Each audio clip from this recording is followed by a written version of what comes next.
The deafening crack of gunfire split the morning stillness as Francine Harlow fled across the Montana plains, her chestnut mare kicking up dust clouds that lingered in the air like ghosts. It was 1872, and the 22-year-old had just escaped from men who'd killed her father and burned their homestead to the ground. 3 days on the run had left her exhausted, her supplies dwindling as she pushed farther into unfamiliar territory outside of Bozeman.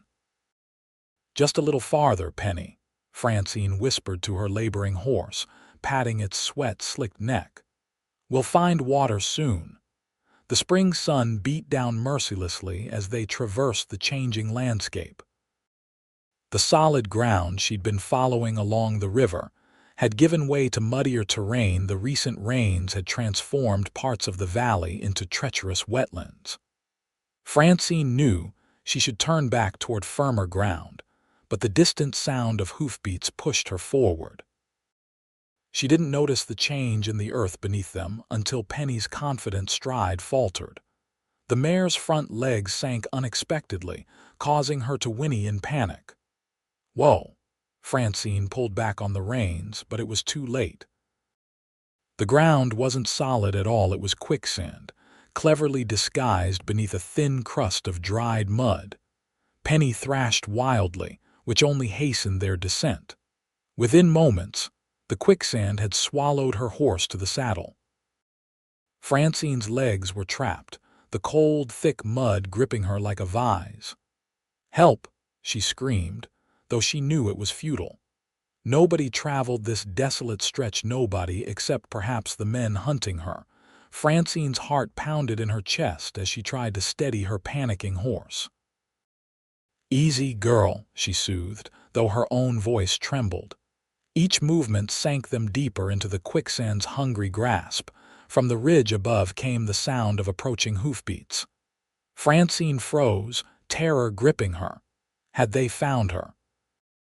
Would they simply watch her die, saving them the trouble of killing her themselves? Figure appeared on the crest, silhouetted against the bright sky, a lone rider on a Palomino stallion. Not her pursuers, then. The stranger took in the scene in an instant, dismounting with fluid grace. "Don't move," the deep voice carried across the distance between them. The man moved with practiced efficiency, uncoiling a rope from his saddle. "My horse," Francine cried out, feeling Penny sink another inch. "I see her," he called back, testing the ground carefully before approaching the edge of the quicksand. He was tall and broad-shouldered, with a weathered face partially hidden beneath the brim of his Stetson. His clothes were trail-worn but well-kept, not a bandit then. A cowboy, perhaps, or a rancher. With expert precision, he formed a loop in his lariat and swung it overhead before sending it sailing through the air. The rope settled perfectly around Francine's torso. "Hold tight to your saddle horn," he instructed, his voice calm and commanding. He secured the other end of the rope to his saddle, then slowly began to back his horse away. The rope tightened, and Francine felt the quicksand reluctantly relinquishing its grip. First her, then her saddle, and finally her exhausted horse emerged from the muck. As they reached solid ground, Francine slid from her saddle, legs buckling beneath her. The stranger was at her side instantly, strong hands steadying her trembling form. "Steady now," he said, his voice gentler than before. "You're safe." Francine looked up into eyes the color of a summer sky. His face was tanned and lined from years under the sun, with a strong jaw shadowed by stubble. He was older than her, perhaps 30, with a quiet confidence that spoke of a man who knew the land and its dangers. "Thank you," she managed, her voice barely above a whisper. "I thought we were done for."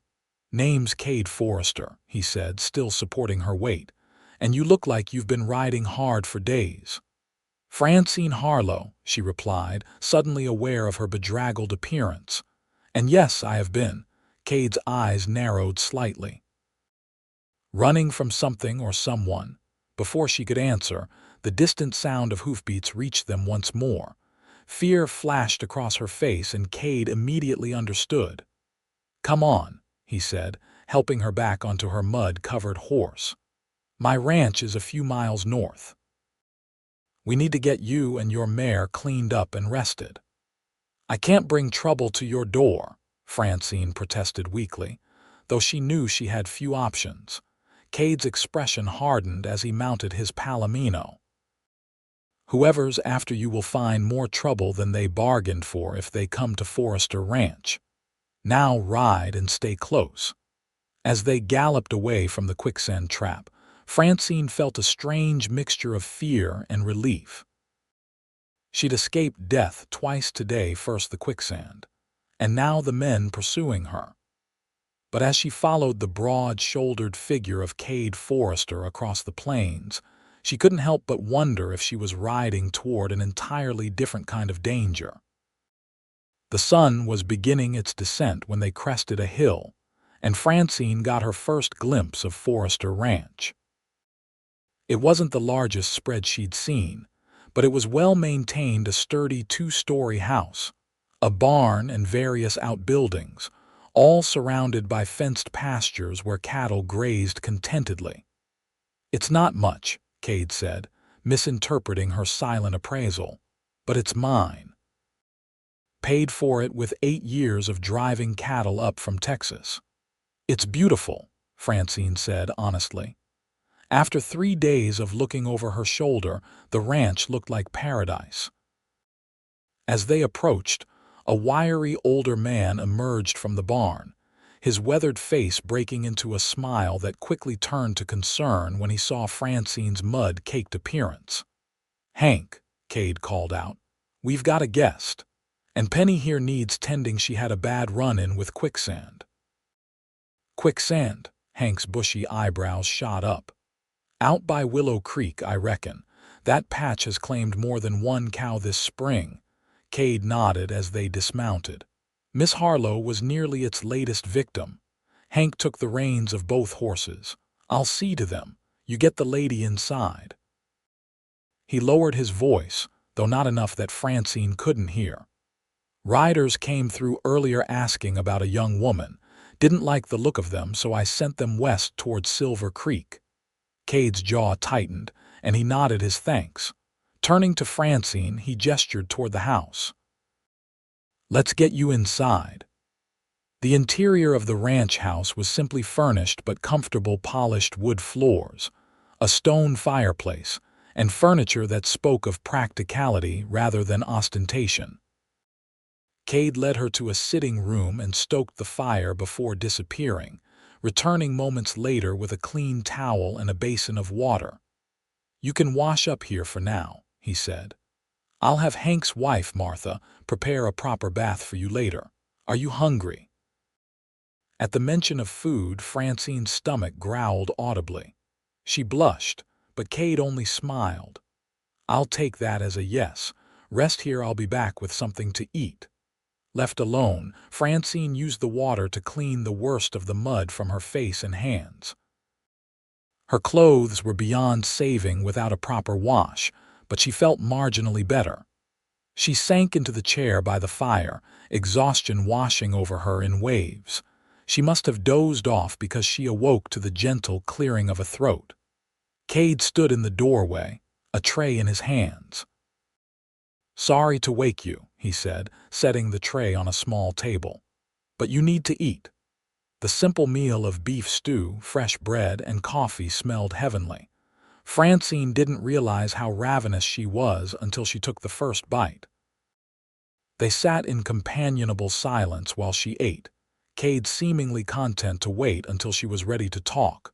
Finally, after the edge had been taken off her hunger, Francine set down her spoon and met his patient gaze. "They killed my father," she said quietly. 3 men. They came to our homestead outside Bozeman 4 days ago, claiming to represent the railroad. Said our land was being purchased for the new line." Kade's expression darkened. "And your father refused to sell?" Francine nodded, memories of that terrible night washing over her. He told them the land was ours, fair and square. That's when they got nasty. Said they weren't asking, they were telling. She swallowed hard. My father reached for his shotgun and they shot him, burned our home while I hid in the root cellar. And they've been tracking you since. They saw me flee. I heard them say no witnesses. Her hands trembled slightly. I've been riding cross-country trying to stay off the main trails, but they keep finding my track. Kade's eyes were hard as flint. I know these types. They're not railroad men, they're land grabbers using the coming of the railroad to scare folks into selling cheap. Or not selling at all and just taking what they want. What am I going to do?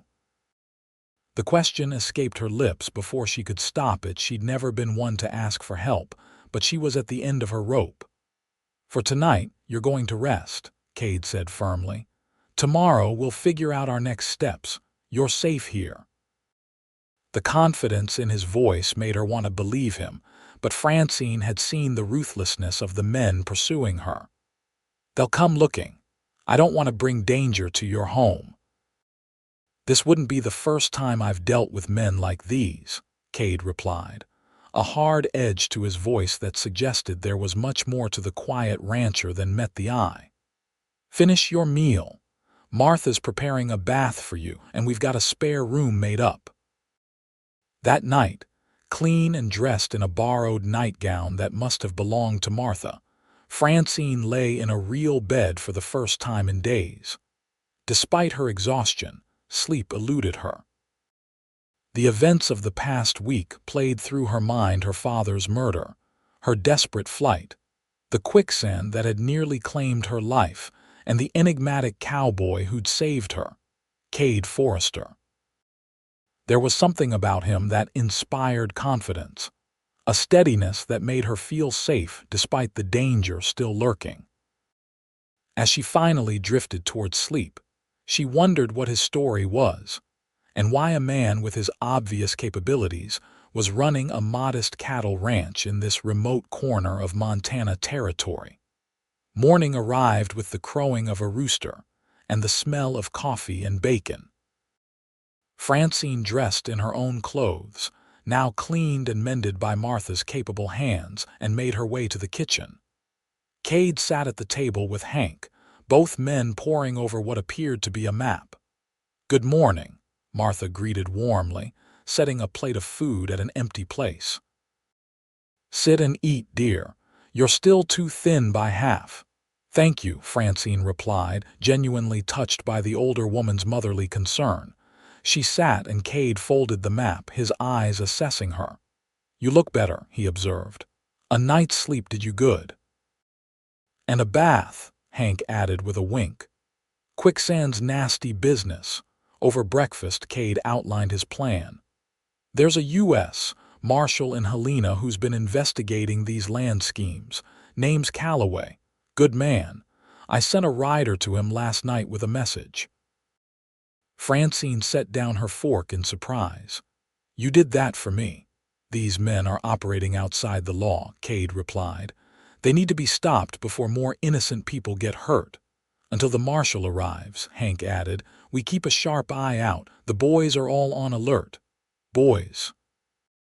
Francine questioned. "My ranch hands," Kade explained. 8 good men who know how to handle trouble. The knowledge that she wasn't alone anymore brought unexpected tears to Francine's eyes. She blinked them back, unwilling to appear weak before these people who had already done so much for her. "I don't know how to thank you," she said. "No need," Kade replied simply. "It's what neighbors do." "We're hardly neighbors," she pointed out. "My home was near Bozeman, and it's gone now anyway." Something flickered in Kade's eyes, a determination, perhaps, or a decision made. "Well, for now, consider yourself a guest of Forrester Ranch for as long as needed." After breakfast, Kade suggested showing Francine around the ranch, partly to distract her from worry, she suspected, but also to give her a better understanding of the layout in case trouble came calling. The spring day was perfect for a tour, with clear skies and a gentle breeze that carried the scent of wildflowers and sage. As they walked the property, Kade explained how he'd come to Montana after years on the cattle trails. "The war changed everything," he said, referring to the Civil War that had ended 7 years prior. "I was just a boy when it started, but old enough to fight by the end, saw things no man should see." His expression grew distant. "Afterward, I couldn't settle. Drove cattle up from Texas for 8 seasons before I decided it was time to put down roots." "And you chose Montana?" Francine asked, curious about the man who had saved her life. "Fell in love with it the first time I drove a herd through," Kade smiled, gesturing to the sweeping vistas surrounding them. "There's freedom here, space to breathe, and the land, if you treat it right, it gives back tenfold." They paused atop a gentle rise that overlooked the ranch house and barn. Beyond them, cattle grazed on lush spring grass, while the distant mountains stood sentinel against the horizon. "It's beautiful," Francine admitted. Her own family's homestead had been in a fertile valley, but there was something majestic about this wilder country. "My father would have loved this view." "Tell me about him," Kade invited gently. And so she did. As they continued their walk, Francine shared stories of her father, a stubborn, principled man who had moved west after her mother died of influenza when Francine was just 14. How he'd taught her to shoot, ride, and survive, insisting his daughter would never be helpless in this new frontier. "He sounds like a man I would have respected," Kade said when she finished, "and he raised a daughter with courage to match his own." Francine flushed at the compliment. "I don't feel very courageous. I ran." "You survived," Kade corrected firmly. "That takes more courage than foolishly standing your ground against overwhelming odds. You lived to fight another day." They had circled back toward the stables, where Penny was being tended by one of the ranch hands. The mare looked vastly improved after a thorough cleaning and proper feed. "She's a good horse," Kade observed. "Kept her head in the quicksand better than most would." "My father bred her," Francine said, stroking Penny's velvet nose. "Said she had the heart of a warrior." "Like her mistress," Kade commented quietly. Their eyes met, and Francine felt an unexpected flutter in her chest. There was admiration in Kade's gaze, but something else too, a warmth that had nothing to do with the spring sunshine. The moment was broken by the sound of approaching riders. Instantly, Kade's posture changed, alert, ready. He positioned himself slightly in front of Francine, his hand dropping to the revolver at his hip. "Inside," he said tersely. "Now." But before she could move, Hank appeared from the barn. "It's just Jenkins returning with Marshal Calloway," he called. They made good time. The tension in Kade's shoulders eased, but only slightly. "Still, let's get you inside until we're sure." In the ranch house, they waited as 2 riders dismounted in the yard. One was clearly Jenkins, a young ranch hand Francine had met briefly at breakfast. The other was a tall, imposing figure in a long duster, a badge gleaming on his chest. Kade met them at the door, exchanging firm handshakes before inviting them inside. Marshal James Calloway was an impressive man in his 40s, with steel gray hair and piercing eyes that missed nothing. "Miss Harlow," he greeted her formally. "I'm sorry about your father. Kade here tells me you've had a harrowing few days." "Yes, sir," she replied, straightening her spine. This man represented law and justice, something she'd begun to think didn't exist anymore. "I need you to tell me everything," the marshal said, taking a seat at the kitchen table. "Every detail you can remember about these men." For the next hour, Francine recounted her story, the arrival of the 3 men at their homestead, their claims about representing the railroad, the argument that led to her father's murder, and her subsequent flight across the territory. The marshal took detailed notes, asking occasional questions to clarify points, When she finished, he nodded grimly. "This matches reports I've had from 3 other counties," he explained. A group of men using railroad expansion as a pretext to force land sales, or simply take what they want if owners refuse. They've left a trail of violence from here to the Dakota Territory. "Who are they?" Kade asked, his voice tight with controlled anger. "They're led by a man named Victor Blackwell," Calloway replied. "Former Confederate officer turned outlaw, smart, ruthless, and well-connected. He's got about a dozen men riding with him, most with prices on their heads." Francine's blood ran cold at the description. "The man who shot my father, he had a scar across his left cheek." Calloway nodded. "That would be Blackwell's right hand, Samuel Deering, mean as they come." "What happens now?" Kade asked, his hand resting protectively near Francine's on the table. "I've got deputies positioned in 3 towns around this area," the marshal explained. "We've been trying to catch Blackwell's gang for months, but they're slippery moving between territories to avoid jurisdiction issues. Miss Harlow's testimony could be what we need to finally bring them to justice." "You want to use her as bait," Kade stated flatly. Not a question, but an accusation. Calloway met his gaze steadily. "I want to ensure Miss Harlow's safety while bringing her father's killers to justice. These men know she can identify them. They won't stop hunting her." "He's right," Francine said quietly. "They won't just forget about me." Cade's jaw tightened. "So what's your plan, Marshal? Word is already spreading that Miss Harlow survived and is staying at Forrester Ranch," Calloway said. "Blackwell's men will come, it's just a matter of when. I propose we let them think their plan is working while setting a trap of our own." By sunset, the plan was in place. Marshal Calloway would return to Helena, seemingly abandoning Francine to her fate. In reality, he and his deputies would position themselves around the ranch, waiting for Blackwell's gang to make their move. "It's risky," Kade said after Calloway departed, ostensibly leaving Francine in his care. "If anything goes wrong." "I trust the marshal," Francine replied, though her heart was racing at the thought of confronting her father's killers. "And I trust you." Their eyes met across the kitchen table, and something unspoken passed between them. In just 2 days, a bond had formed that neither had anticipated, forged first in danger, then strengthened by shared purpose. "I won't let anything happen to you," Kade promised, his voice low and intense. "You have my word." That night, as the ranch settled into an uneasy quiet, Francine found herself unable to sleep once again.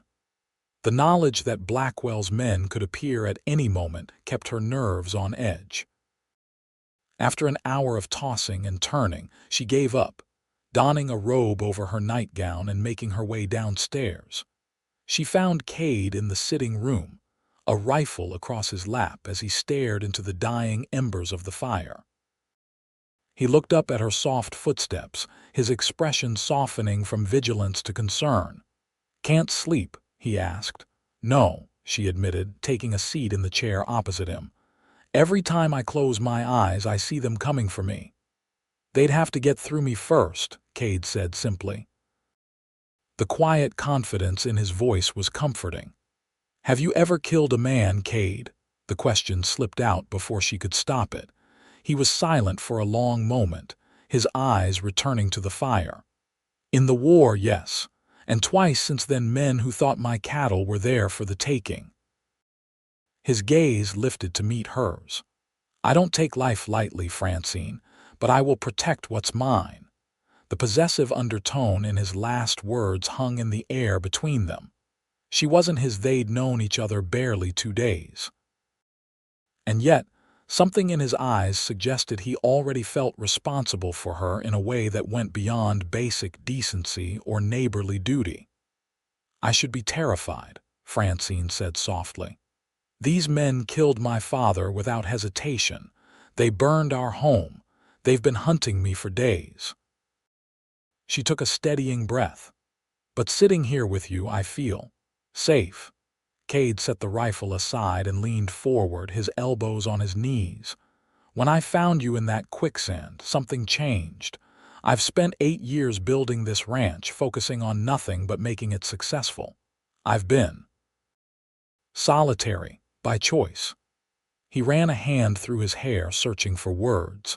"Then suddenly, there you were fighting to survive against impossible odds, and I knew I had to help you, not just then, but for as long as you needed." The intensity in his blue eyes made her breath catch. "You barely know me," she whispered. "I know enough," he replied. "I know you're brave. I know you loved your father. I know you didn't give up when that quicksand had you trapped." A small smile touched his lips.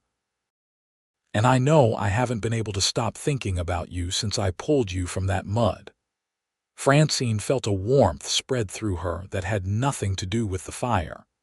In the midst of tragedy and danger, something unexpected was blossoming between them, fragile but undeniable. "We should both try to rest," Kade said, standing and retrieving his rifle. "Tomorrow could bring trouble." "Kade," Francine said as he moved toward the door. He paused, looking back at her. "Thank you, not just for saving me from the quicksand, but for everything since." His expression softened. "Get some sleep, Francine. I'll be right down the hall if you need me." The next 3 days passed in a strange limbo of heightened awareness and waiting. Kade maintained the normal routines of the ranch, though he kept his men close to the main buildings and doubled the night watches. Francine found herself settling into life at Forrester Ranch with surprising ease, helping Martha with household tasks and learning the rhythms of the cattle operation.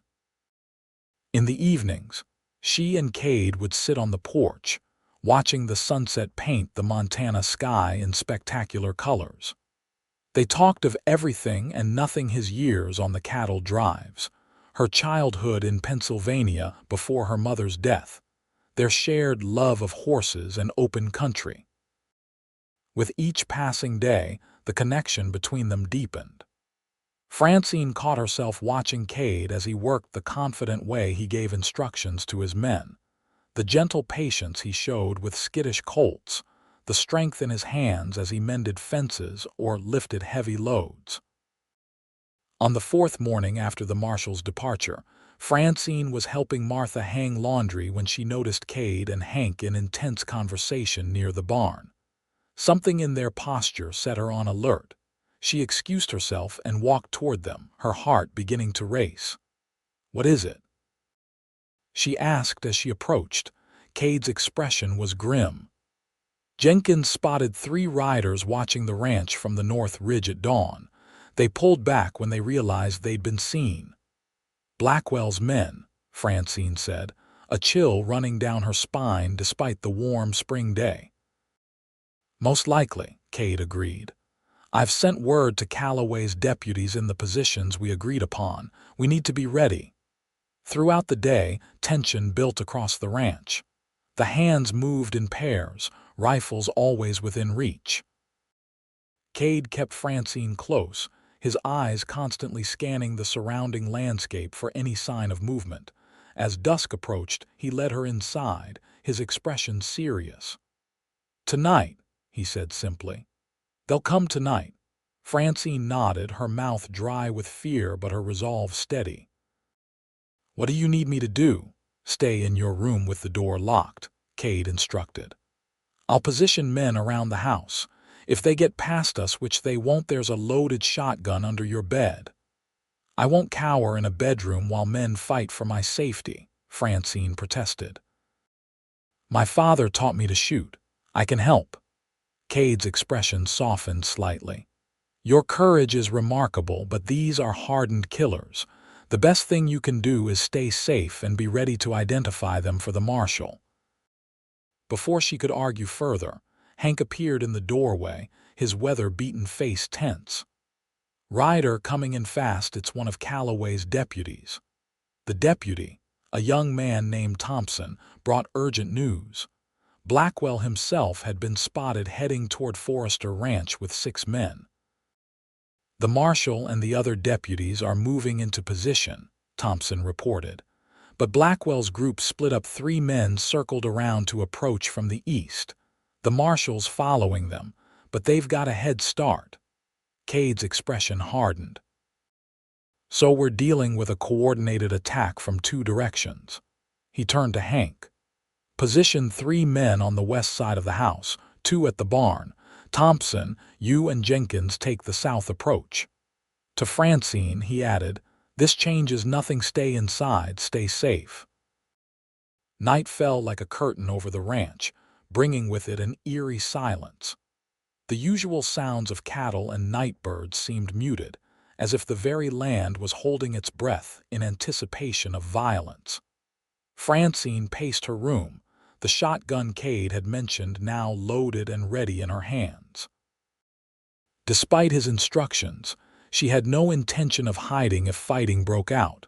Just after midnight, the stillness shattered with the crack of gunfire from the direction of the barn. Moments later, more shots rang out from the west side of the property. The attack had begun.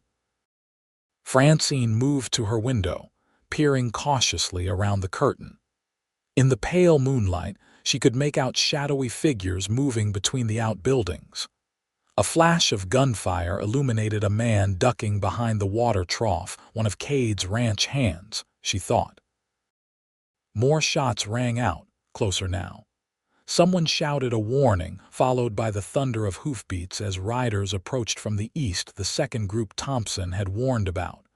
Francine's heart raced. They were being attacked from both sides, just as Kade had feared. A crash from downstairs sent her rushing to her bedroom door. Against Kade's instructions, she opened it a crack, listening intently. The sound of heavy boots on the wooden floor confirmed her worst fears. Someone had broken into the house. Decision made, Francine gripped the shotgun and moved quietly toward the stairs. She wouldn't cower in her room while Kade and his men fought for her safety. Her father had raised her to face danger head-on, and she wouldn't dishonor his memory now. At the top of the stairs, she paused, peering down into the shadowy foyer. A man she didn't recognize was creeping toward the back of the house, revolver in hand. Behind him, the front door stood open. How he'd gotten past the guards, she couldn't imagine. Taking a deep breath, Francine raised the shotgun. "Stop right there," she commanded, her voice steadier than she felt. The intruder whirled, bringing his gun up, but froze at the sight of the shotgun aimed at his chest. In the dim light, she could make out a face she recognized from that terrible night. Not Deering, the scarred man who'd shot her father, but one of the others. His eyes widened in recognition. "The Harlow girl," he snarled. "Blackwell said you'd be here." "Drop your weapon," Francine ordered, her finger tightening on the trigger. For a moment she thought he might comply. Then, with startling speed, he dived sideways, firing as he moved. The bullet splintered the banister inches from Francine's head. Instinctively, she squeezed the trigger. The shotgun's roar was deafening in the confined space. The man was thrown backward by the blast, crashing into a side table before crumpling to the floor. Francine stared in shock, the smoking shotgun still clutched in her trembling hands. She'd never killed before. The sound of the shotgun brought footsteps running. Kade burst through the front door, his face streaked with dirt and what might have been blood. "Francine," he shouted, taking in the scene with a glance. Her on the stairs, the dead intruder on the floor. "I'm all right," she managed, though her voice shook. "He was in the house. I had to." "You did what was necessary," Kade said grimly, crossing to check that the man was indeed dead. "But we need to move. The fighting's fierce out by the barn, and Blackwell himself is leading the eastern group." As if to punctuate his words, a volley of gunfire erupted outside, closer than before. Kade cursed under his breath. "They're pushing us back," he muttered. "We need to get you to safety." "Where?" Francine demanded, descending the stairs on unsteady legs.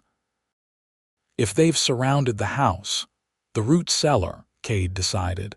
It's got a heavy door and only one way in. I can defend it. He led her through the kitchen to a trapdoor in the floor. As he lifted it, revealing stone steps descending into darkness, more gunshots rang out, accompanied by shouts from outside. "Get down there," Kade urged, handing her a lantern. "I'll be right behind you." Francine hesitated. "Kade, your men are doing their job," he finished firmly. "As am I. Now go." The root cellar was cool and smelled of earth and preserved vegetables. Francine lit the lantern, casting shadows across the rough walls. Above, she could hear Kade securing the trapdoor, followed by the scrape of something heavy being dragged across it, reinforcing their position. She realized. Moments later, his boots appeared on the steps as he joined her below. "Hank's hurt," he reported tersely, "but Thompson got him to cover. 2 of Blackwell's men are down, maybe more." He checked his revolver, counting the remaining bullets. "The marshal and his deputies should be engaging the eastern group by now, but we're on our own until they break through." Francine set the shotgun aside and took his arm, turning him toward the light. "You're bleeding," she said, noticing a dark stain on his sleeve. "Just a graze," Kade dismissed, though he winced when she touched the torn fabric. "Let me see," she insisted, already ripping a strip from her petticoat to use as a bandage. Despite the tension of the moment, a hint of a smile touched Kade's lips. "Stubborn woman," he murmured, but he allowed her to examine the wound. A bullet had indeed grazed his upper arm, leaving a shallow but bleeding furrow. As Francine cleaned and bandaged the injury with practiced hands, the sounds of battle continued above them: gunfire, shouts, the occasional crash as something was overturned or broken. "I'm sorry," she said quietly as she worked. "This is all happening because of me." Kade's good hand caught hers, stilling her movements. "No," he said firmly. "This is happening because evil men chose to do evil things, first to your father, now here." His blue eyes held hers intently. "None of this is your fault, Francine." The way he said her name with such conviction, such care, made something twist in her chest. Here they were, hiding in a root cellar while men fought and possibly died above them. Yet she'd never felt more connected to another human being than she did to this man she'd known less than a week. "Kade," she began, not even sure what she wanted to say, but needing to speak the feelings that were overwhelming her. A tremendous crash from above cut her off. The entire ceiling seemed to shake, dust and dirt raining down on them. The sound of splintering wood was followed by heavy footsteps directly overhead. "They're in the house," Kade whispered, reaching for his revolver. "Stay behind me." They both froze as the footsteps moved across the kitchen floor, pausing right above the trapdoor. The heavy object Kade had placed there, the kitchen table, Francine guessed scraped against the floor as it was pushed aside. Kade positioned himself at the bottom of the steps, gun raised, his body shielding Francine. She retrieved the shotgun, determined not to cower behind him if the worst happened. Whatever came, they would face it together. The trapdoor rattled as someone tried to lift it, but the latch held. A voice cursed, unfamiliar to Francine but causing Kade to tense further. "Forrester." The voice called down. "We know you're down there with the girl. Come out now, and maybe we'll let you live." "Blackwell," Kade muttered to Francine before raising his voice. "You're surrounded, Blackwell. Marshal Calloway and his deputies are already engaging your eastern group. Surrender now, and you'll get a fair trial." A harsh laugh answered him. "Fair trial? For what? The word of a dead man's daughter against mine. I've got friends in territorial government who'll vouch I was nowhere near Bozeman when old man Harlow had his unfortunate accident." "My father's murder was no accident," Francine called out, unable to contain herself. "And I saw you give the order, Blackwell. I saw Deering pull the trigger." A momentary silence followed her outburst. Then, ominously, "Well, that settles it. Can't have witnesses, can we? Burn them out, boys." Kade's expression turned to alarm. "He's going to set fire to the house," he hissed, moving up the steps to brace his shoulder against the trapdoor. Francine's mind raced. The root cellar had no other exit if the house burned above them. They'd be trapped, facing either smoke suffocation or incineration when the floor collapsed. Above them, she could hear multiple sets of footsteps moving around, the sound of liquid being poured lamp oil. She realized with horror. Kade pushed harder against the trapdoor, but something heavy had been placed on top, preventing it from opening. "We need another way out," Francine whispered urgently, scanning the root cellar walls for any weakness or alternative escape. Kade's eyes followed hers, settling on a narrow ventilation shaft in the far corner barely large enough for a child to squeeze through, let alone grown adults. "That leads out behind the house," he said. "If we could widen it somehow." The smell of smoke began to filter down to them. Blackwell's men had started the fire. They had minutes, at most, before the situation became dire. With desperate energy, they attacked the wall around the ventilation shaft with the only tools available, a garden spade stored in the cellar and the butt of the shotgun. The packed earth crumbled slowly, too slowly, as the smoke thickened above them.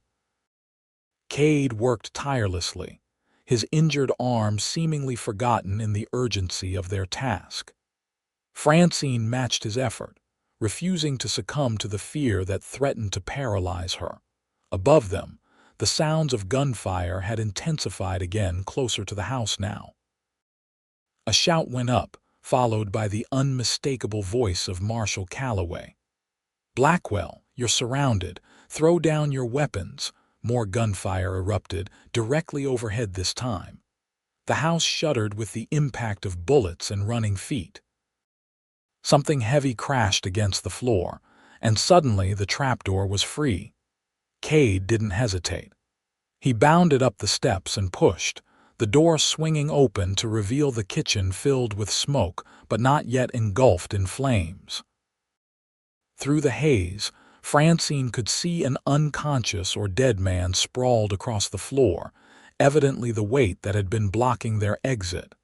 "Come on," Kade called, reaching back to help her up.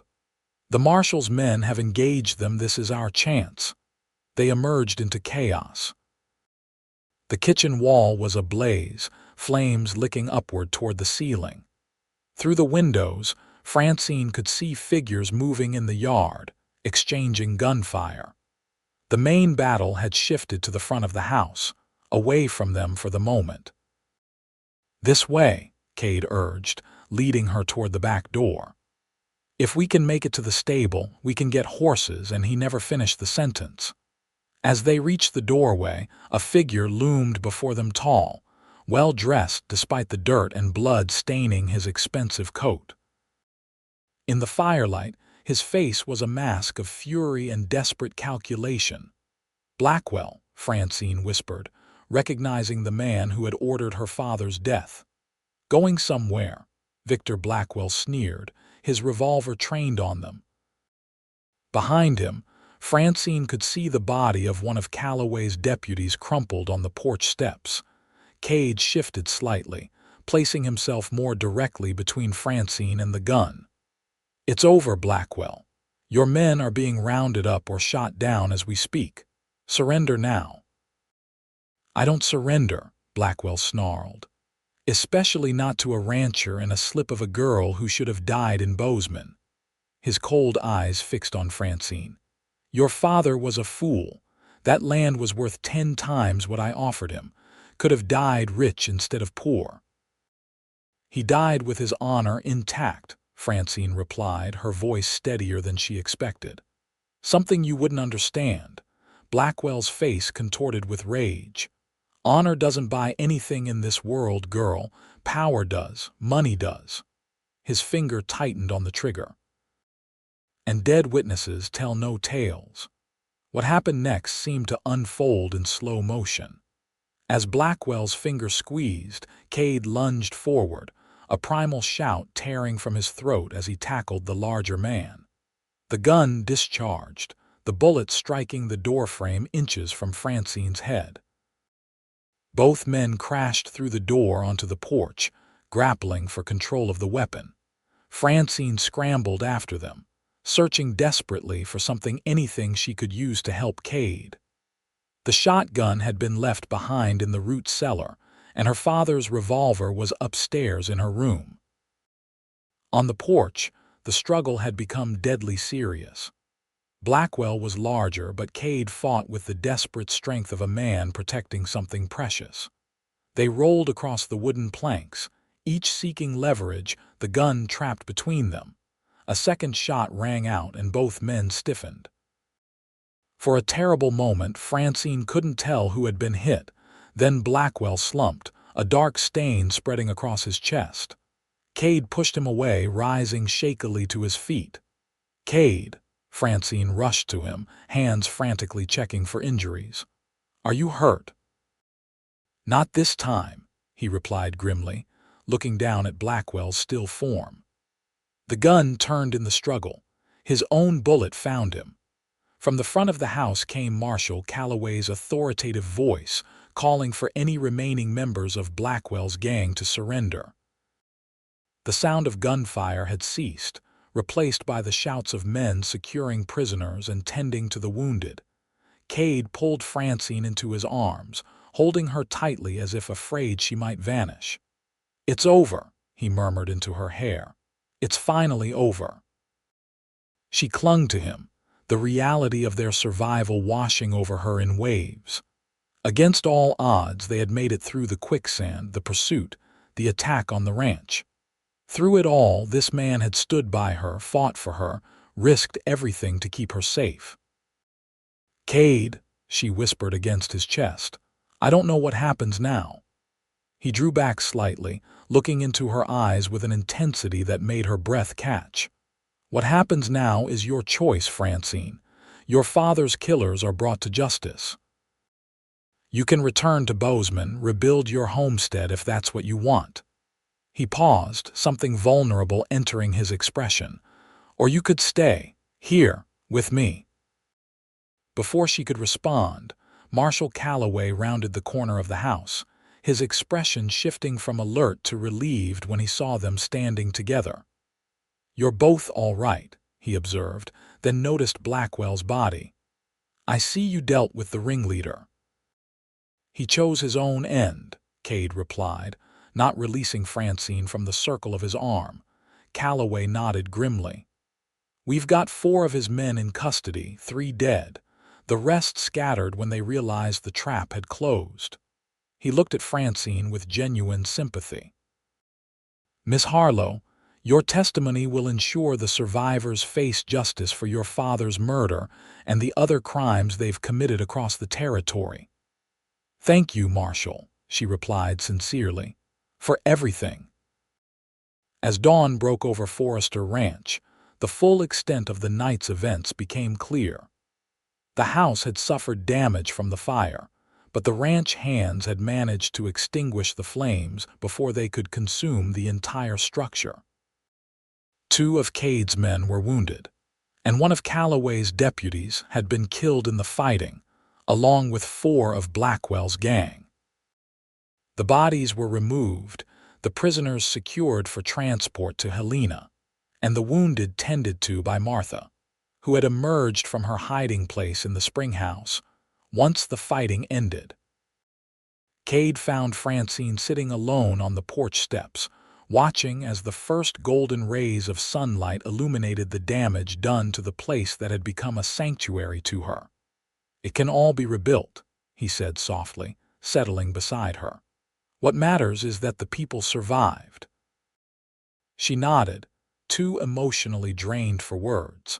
The events of the past week, from her father's murder to this final confrontation, seemed almost unreal in the gentle light of morning.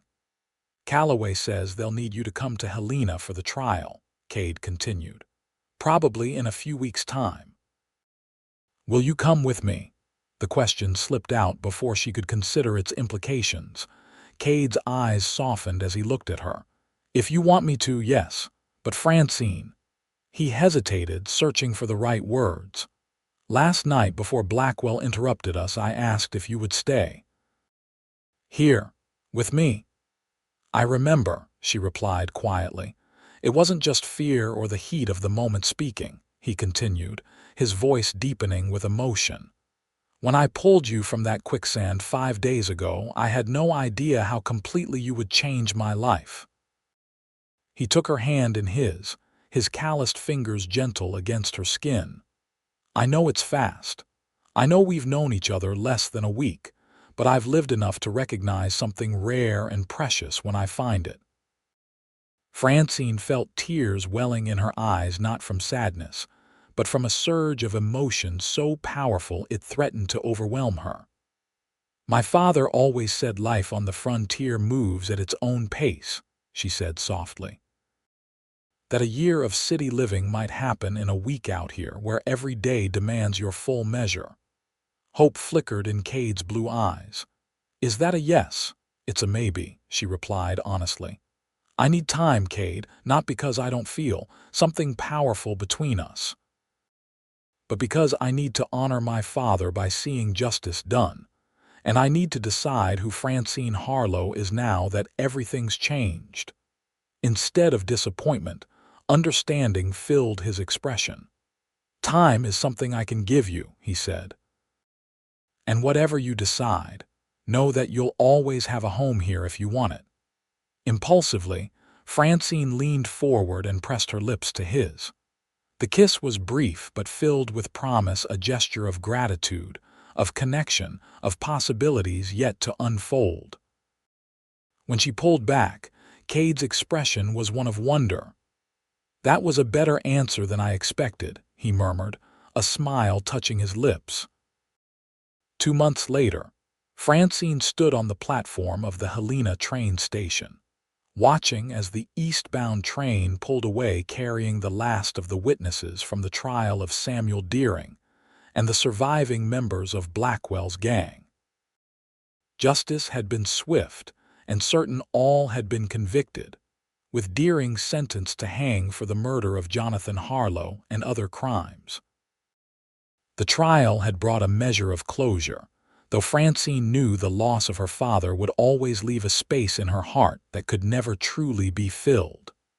But as she turned away from the departing train, she found herself looking toward the future rather than the past. Kade waited for her at the edge of the platform, his tall figure unmistakable even in the crowd. These 2 months had changed them both: the shared trauma of the attack, the patient rebuilding of the damaged portions of the ranch house, the quiet evenings of conversation that had allowed them to truly know each other beyond the initial connection forged in crisis. "Ready to go home?" he asked simply as she reached him. Home. The word had taken on new meaning. With the compensation from the railroad for her father's land, the actual railroad, not Blackwell's fraudulent scheme, Francine had options. She could have rebuilt in Bozeman or started fresh in any town across the territory.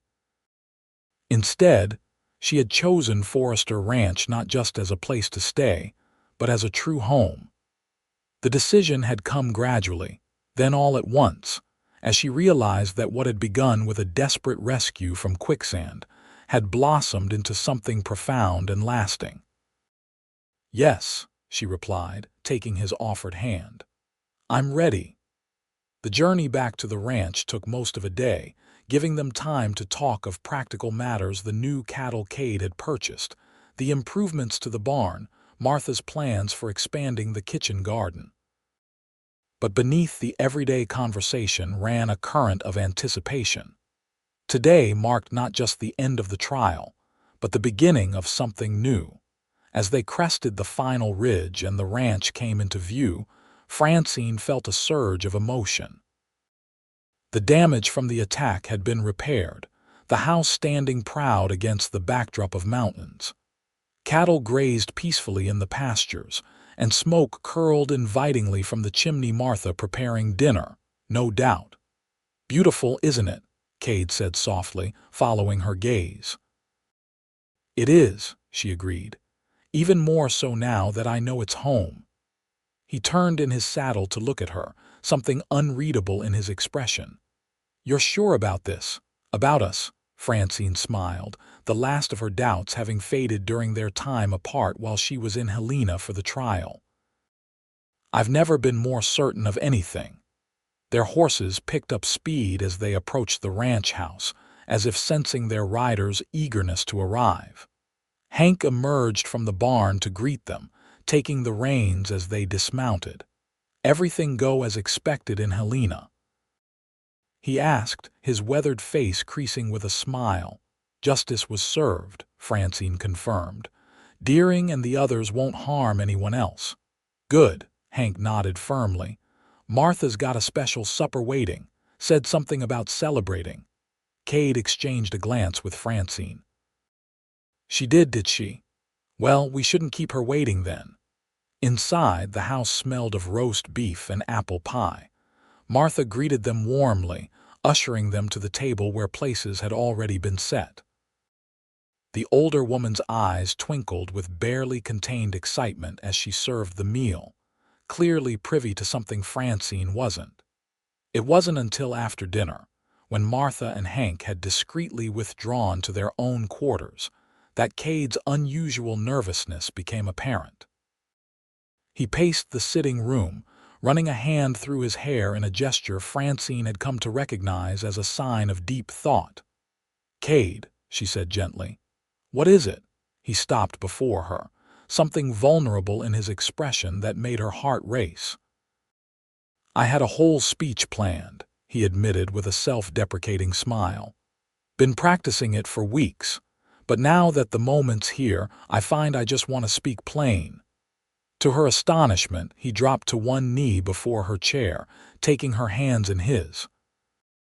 "Francine Harlow, 2 months ago I pulled you from Quicksand and found myself drowning instead in feelings I never expected to have again, if ever." His blue eyes held hers with unwavering intensity. "I love you, not just for your courage or your beauty, though both take my breath away. I love your spirit, your determination, the way you face life head-on no matter what it throws at you." From his pocket, he withdrew a small velvet box obviously purchased during one of his trips to town while she was in Helena. Inside nestled a simple but elegant ring, a small diamond flanked by 2 sapphires that matched his eyes. "This was my mother's," he explained softly. "She made me promise to give it only to a woman worthy of it, someone with the strength and heart to build a life on this frontier." His voice grew husky with emotion. "I can think of no one more worthy than you." Tears blurred Francine's vision as the full weight of the moment settled over her. From the tragedy of her father's death to the terror of pursuit, from the quicksand that had nearly claimed her life to the attack that had threatened to take everything, all of it had led here, to this moment, to this man. "Francine Harlow," Kade continued, "would you do me the honor of becoming my wife? Of building a future here together on land that can be harsh but beautiful like life itself?" "Yes," she whispered, then louder, "Yes, Kade Forrester, I will marry you." His face transformed with joy as he slid the ring onto her finger. It fit perfectly, as if always meant to be there. When he rose and pulled her into his arms, their kiss was both a promise and a fulfillment, the culmination of a journey that had begun in danger but would continue in love. The wedding took place that autumn, when the Montana landscape was painted in golds and reds. The entire community turned out, neighboring ranchers, townspeople from the nearby settlement. Even Marshal Calloway made the journey from Helena. Under an arch of wildflowers and wheat stalks, with the mountains standing witness, Kade and Francine exchanged vows that formalized what their hearts had known since those first days. "I, Kade, take you, Francine, to be my wife," he said, his voice carrying clearly across the assembled guests. "I promise to stand by you in danger and in safety, in hardship and in plenty, for all the days of my life." Francine's voice was equally steady as she replied, "I, Francine, take you, Kade, to be my husband. I promise to face whatever comes at your side, to build our home with courage and love, for all the days of my life." As they sealed their vows with a kiss, cheers erupted from the gathered crowd. Martha wiped tears from her eyes, while Hank pretended a speck of dust had gotten into his. Marshal Calloway raised his hat in salute, a gesture of respect from one survivor to another. The celebration lasted well into the night, with dancing and feasting under the stars. As lanterns glowed and fiddle music filled the air, Kade pulled his bride away from the festivities for a moment of quiet. "Happy?" he asked, his arms encircling her waist as they stood at the edge of the gathering. Francine leaned back against his chest, looking out over the ranch that had become her home. "More than I ever thought possible," she replied honestly. "When my father was killed, I thought my life was over. I never imagined finding this kind of happiness again." "Life has a way of surprising us," Kade murmured against her hair. "When I saw your horse sinking in that quicksand, I was just doing what any decent man would do. I had no idea I was throwing a rope to my own future." She turned in his arms, reaching up to touch his face, the face that had become as familiar and necessary to her as her own reflection. "Steady now," she whispered, echoing his words from that first fateful meeting. He smiled, understanding the reference. "Always," he promised, bending to kiss her once more under the vast Montana sky. As spring returned to Forrester Ranch the following year, it brought with it new beginnings. The cattle operation had expanded, with Kade's careful management turning the modest ranch into one of the most successful in the region. Francine had taken over the ranch's accounts, her education proving valuable as they built their future together. And in April, as wildflowers began to carpet the hills, their first child was born, a son they named Jonathan, after Francine's father. As Kade placed the tiny bundle in her arms, his eyes shining with pride and wonder, Francine felt the circle of life continuing, healing the wounds of the past. "He's perfect," Kade whispered, perching on the edge of the bed to gaze in awe at his son. "He is," Francine agreed, tracing a finger along the baby's soft cheek. "My father would have loved him. He'll know all about his grandfather," Kade promised. "The brave man who taught his daughter to be strong and true. Those are qualities worth passing down." In the years that followed, Forrester Ranch continued to prosper. A daughter joined the family 2 years after Jonathan Catherine, named for Kade's mother. The ranch house expanded to accommodate the growing family, and the land that had once seemed so wild and dangerous became a place of joy and security. The story of their meeting became family legend, told and retold as the children grew. "Your father saved me from quicksand," Francine would tell them.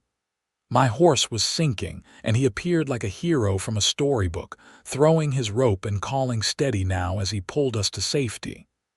"And then you fell in love?" little Catherine would ask, already a romantic at heart. "Not right away," Kade would answer with a wink at his wife. "Your mother was too busy being brave to notice me at first." "But I noticed," Francine would correct him, their hands finding each other as naturally as breathing. "How could I not notice the man who saved my life and then risked everything to help me find justice?" On the 10th anniversary of their meeting, Kade surprised Francine with a special gift, a silver pendant in the shape of a lasso, with their initials and the date engraved on the back. "To remember how it all began," he said as he fastened it around her neck, "with a horse in quicksand and a cowboy with a rope." "As if I could ever forget," she replied, turning in his arms to face the man who had become her partner in all things. At 32, Francine's beauty had matured, the trials of their early days together having left their mark in subtle lines around her eyes and mouth, lines of character, of a life fully lived. Kade, too, had changed, silver threading through the hair at his temples, laugh lines deepening around his eyes. But his gaze, when it rested on her, was unchanged, filled with the same wonder and devotion that had been there from the beginning. 10 years, he marveled. Sometimes it feels like yesterday that I found you struggling in that quicksand. Other times, it feels like I've loved you all my life. Perhaps you have, Francine suggested, resting her head against his chest where she could hear the steady beating of his heart. Perhaps our souls knew each other long before our bodies met, he chuckled, the sound rumbling pleasantly under her ear. My practical wife, turning poetic, what's next? Will you start believing in ghosts and fortune-tellers? I believe in fate, she corrected him. How else to explain that of all the places I could have fled, I chose the path that led me to your land? That of all the dangers I could have faced, it was quicksand, something you specifically knew how to rescue me from. Providence, Kade agreed more solemnly. Or whatever name you want to give to the force that brings the right people together at the right time. As they stood together on the porch of the home they had built, watching their children playing in the yard below, the setting sun painted the Montana sky in spectacular hues of gold and crimson. In the distance, cattle grazed peacefully on land that had witnessed both their greatest struggles and their deepest joys. You ever wonder what might have happened if you hadn't been riding that day? Francine asked. If you hadn't seen me in the quicksand? Kade's arms tightened around her waist. No, he said simply. Because I believe some things are meant to be. We might have met another way in another time, but our paths were destined to cross. My father used to say that life's like a river, Francine mused. It finds its course, no matter the obstacles in its path. A wise man, Kade nodded. I wish I could have known him. He would have approved of you, she assured him. A man who says steady now in the face of danger is exactly the kind of man he hoped I'd find. As twilight deepened into night, they called the children in for supper. The family gathered around the table in the kitchen where, years before, they had fought for their lives against Blackwell and his men. Now that space was filled with laughter, with stories, with the everyday miracle of a family bound by love and shared history. Later, when the children were asleep and the house had settled into nighttime quiet, Kade and Francine stood once more on the porch, watching as stars appeared one by one in the vast Montana sky. What do you think the next 10 years will bring? Francine asked, leaning into the familiar strength of her husband's embrace. More challenges, probably, Kade replied honestly. The cattle business is changing. The railroad's pushing farther west. The open range won't be open forever. But we'll face it together, she said. Not a question, but a statement of absolute certainty. Together, he agreed, turning her to face him. In the starlight, his eyes were as earnest as they had been on the day he proposed. That's how we've faced everything since the day we met you sinking in quicksand, me throwing a rope, both of us holding on for dear life. Steady now, Francine whispered, rising on tiptoe to press her lips to his. As they kissed under the Montana stars, the phrase that had begun their journey echoed between them, no longer just words of caution spoken during a rescue, but a philosophy for life itself. Whatever came, they would face it with steady hearts and unwavering love, bound together by a rope of commitment stronger than any quicksand's pull. And in the years that followed, as their children grew and the ranch prospered, as Montana itself changed from territory to state, Kade and Francine Forrester became living proof that even the most dangerous beginning could lead to the most beautiful life if faced with courage, with determination, and with love that remained steady through it all.